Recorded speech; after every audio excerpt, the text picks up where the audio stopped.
Kevin Lighty and the WCIA 3 weather team. Hello and welcome to our winter weather outlook. I'm Chief Meteorologist Kevin Lighty, along with meteorologist Jack Griffin, Amelia Henderson, and Jacob Dickey. In the next 30 minutes, you'll learn why some roads get plowed first and the decisions that are made behind that. Also, if your power goes out at home, what are some safety tips to get you through those hours or potentially even those days without power? And have you ever noticed how quiet it is after a snowfall? I'll tell you why. And of course, our winter weather outlook is coming up. How much snow will we have? How cold is it going to be? I've got that forecast coming up. But first, wow, snowplow drivers, they work hard throughout the winter season to plow those roads. But it's not just as simple as going out and sending the crews out there. There's a method behind that madness. Meteorologist Jack Griffin explains more. What may look like a scramble to clear off as many roads as possible is actually a well-choreographed process of sending out the right number of trucks with the right equipment at the right time with the goal of being proactive to the event. Some of the factors we look at are temperatures, not only air temperature, but more importantly, road temperature, timing of the event, precipitation amount and type. With the goal of being as proactive as possible, a salt brine may be used to pre-treat the road while the temperature is still relatively warm before switching to a calcium chloride solution when the temperatures are even colder. If you get that on there prior, then it prevents the bond to the pavement. So when your plows come in, it's going to peel right up. All roads will eventually be cleared, but our main routes, highways, and interstates will be tackled first in the interest of public safety. We're going to get those down to bare pavement before we move on to secondary routes. The idea behind that is that everybody should be within a certain distance of a main route so you get to school, get to work, get to a hospital. Within the city of Champaign, you have Champaign City Crews, Township Crews, and IDOT.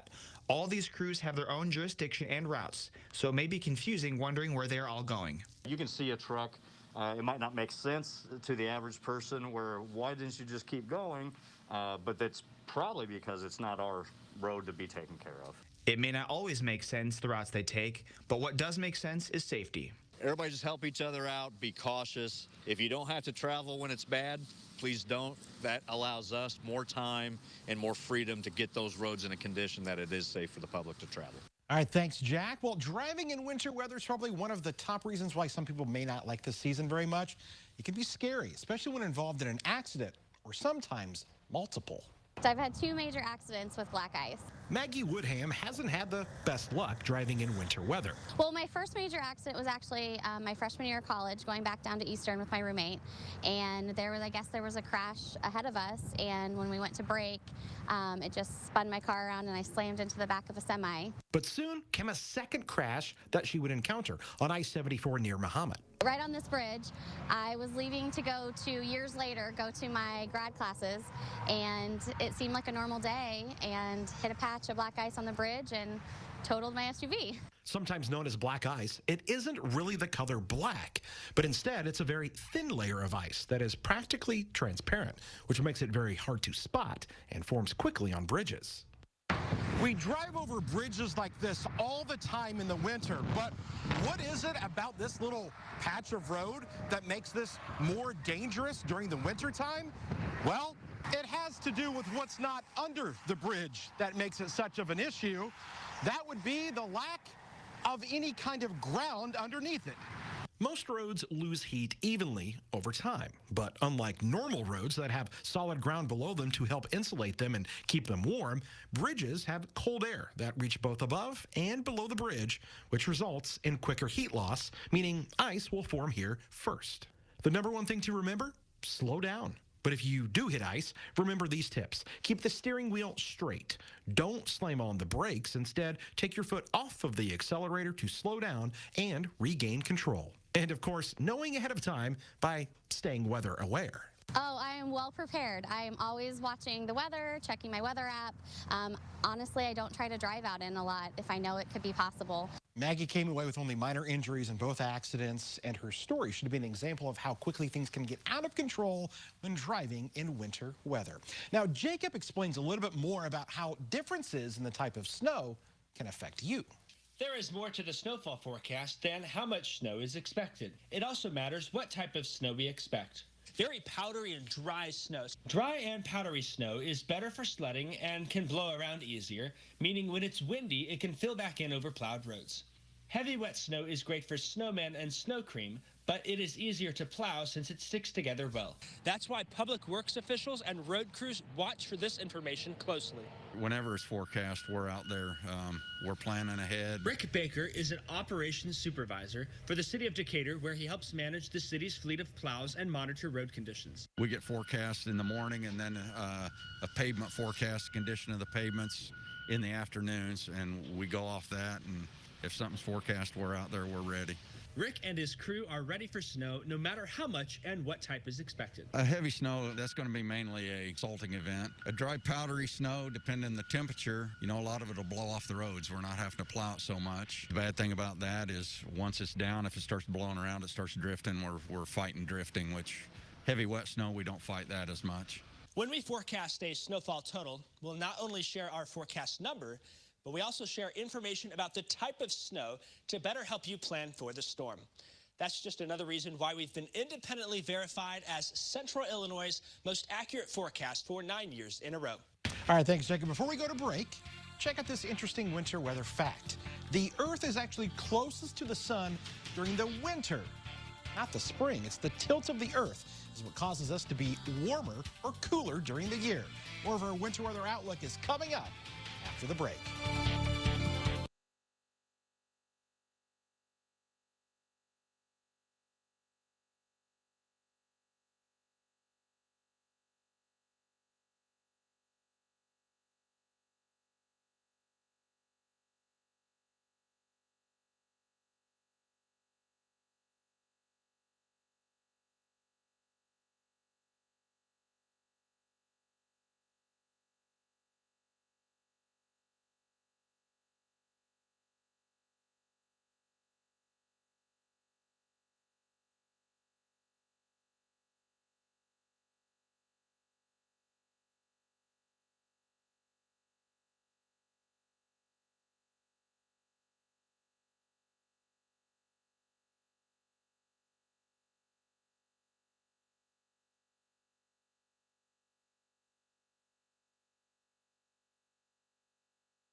The 2021 Winter Weather Outlook continues now.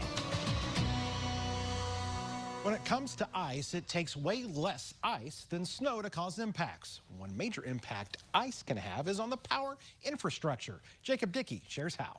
The spotlight on winter weather often focuses on snow, but the most dangerous and long-lasting impacts comes from another type of wintry precipitation.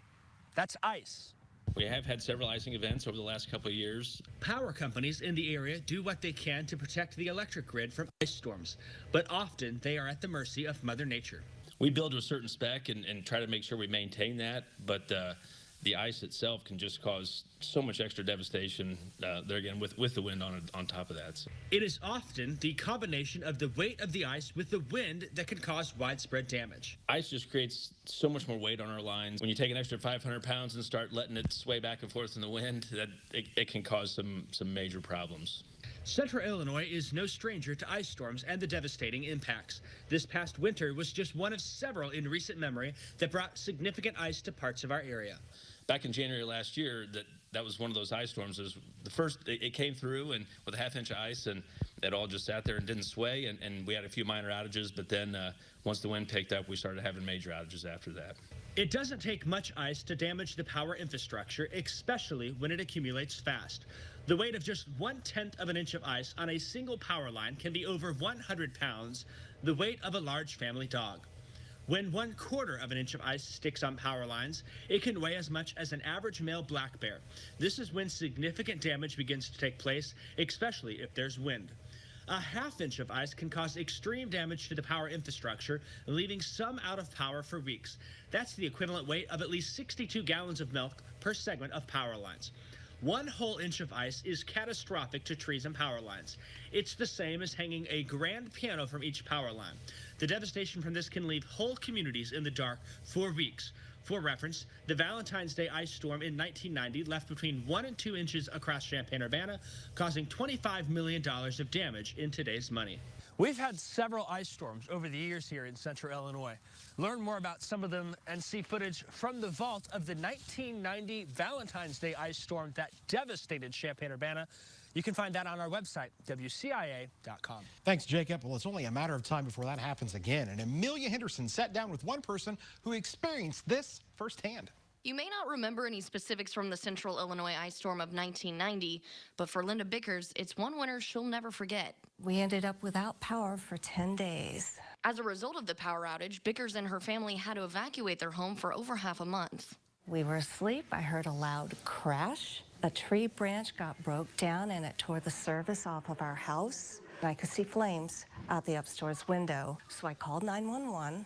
The line was busy. Called the fire department. The line was busy. Called the police department. The line was busy.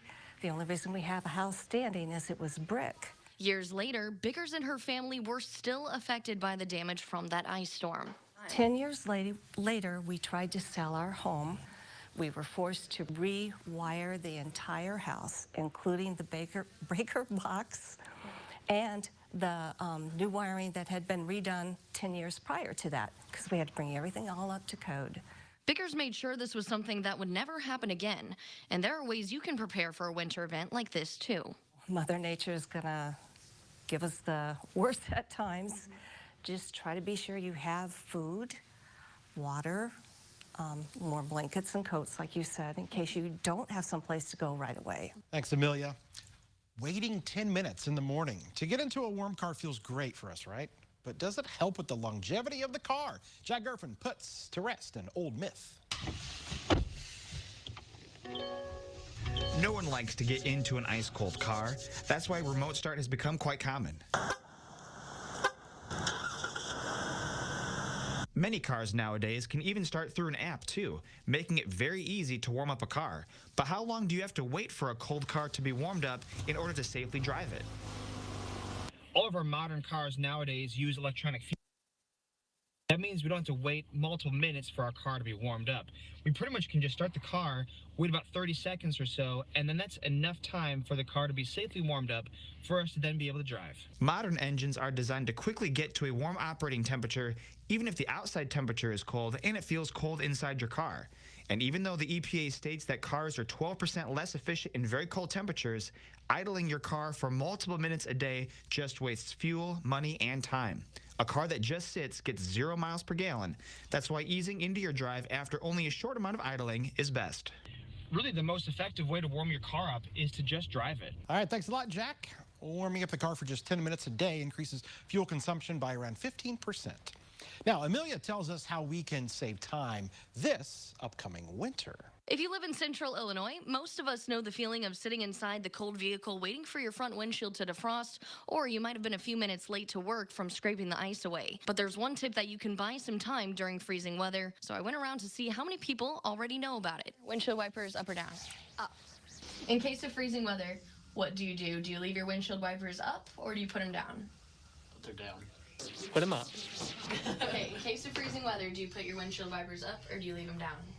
You leave them up because you don't want them to stick when you turn them on. Is that right? Yeah. Yeah. In case of freezing weather, do you leave your windshield wipers up or do you put them down? You put them up before it freezes, and you make sure that way you don't have that coagulation. Is that a good word? Keep your windshield wipers up or put them down? Okay, Jack. Yeah. In case of freezing weather, Okay. do you leave your windshield wipers up or do you put them down? I keep them down because I usually forget, and that's also too because we're always racing in here to do the forecast. I just don't have time to put them up. Now, regardless of what your answer was, in case of freezing weather, the right thing to do is to keep your windshield blades up to prevent it from freezing to the windshield and prevent it from overworking the motor. All right, thanks a lot, Amelia.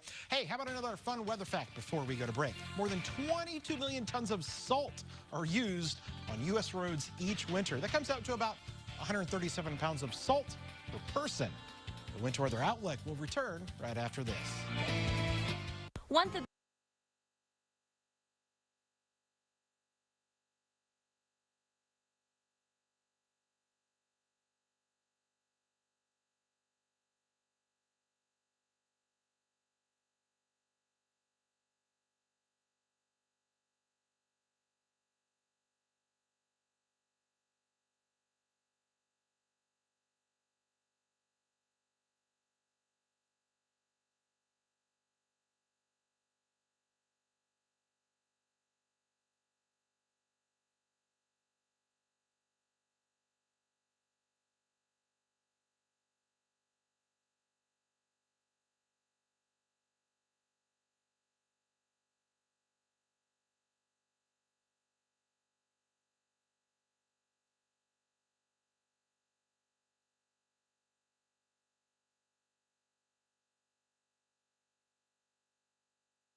Breeze 2021 Winter Weather Outlook continues now.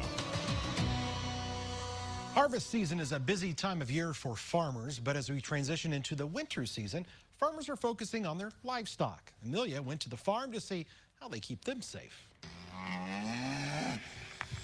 When it's freezing outside, you most likely layer up or find ways to keep yourself warm. But what about the animals that remain outdoors or in barns and have to endure the winter conditions? So during the winter months, we're going to feed them a little bit extra just to keep that energy up. Along with keeping your animals well fed, a big tip is always keeping an eye on your local forecast.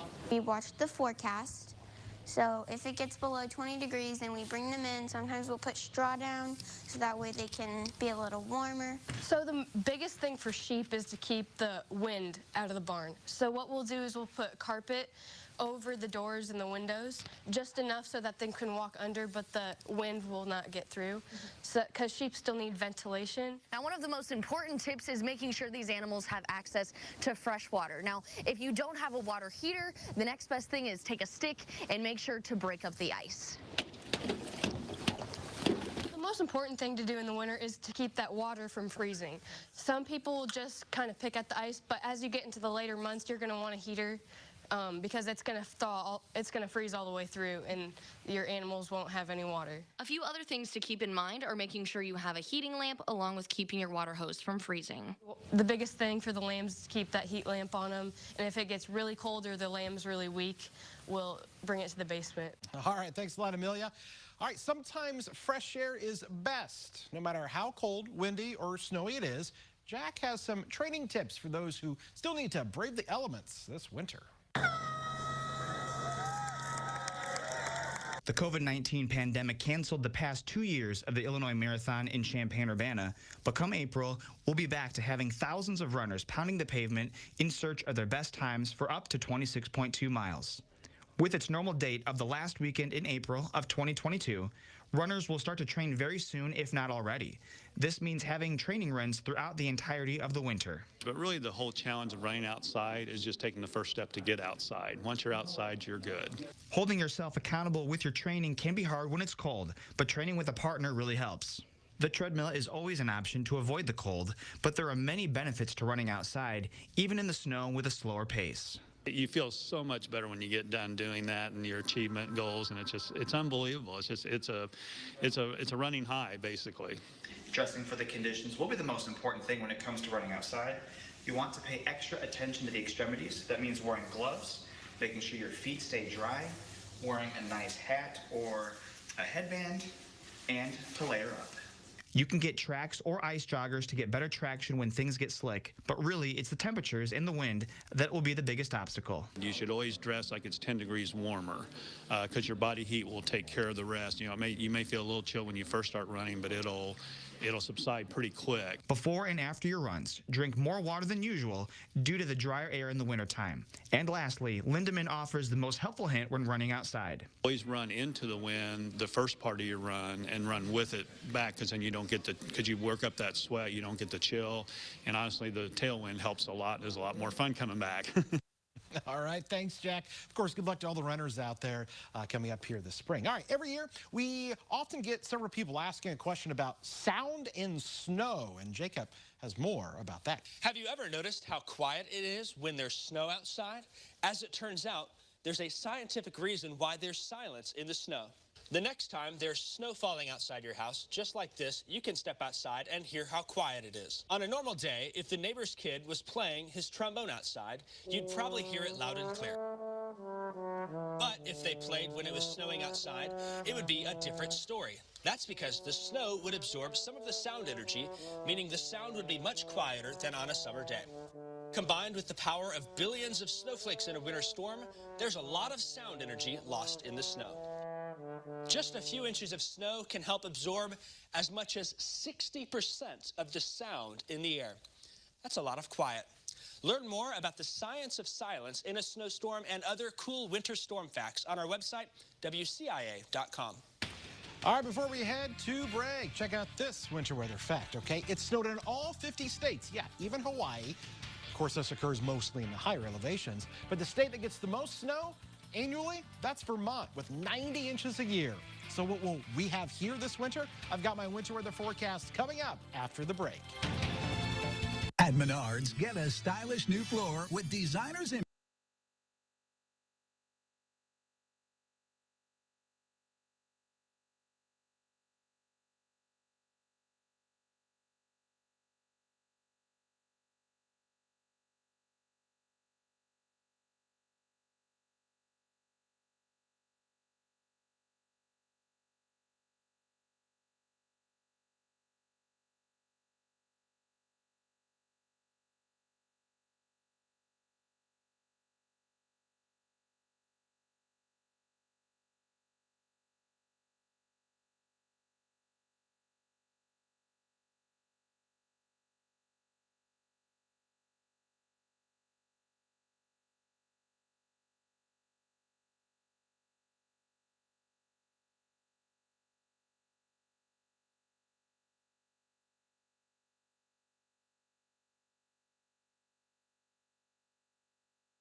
For that winter forecast, they come in all different shapes and sizes. You can get one from the Old Farmer's Almanac. They're saying cold and dry. Or the Farmer's Almanac. They've got icy and flaky.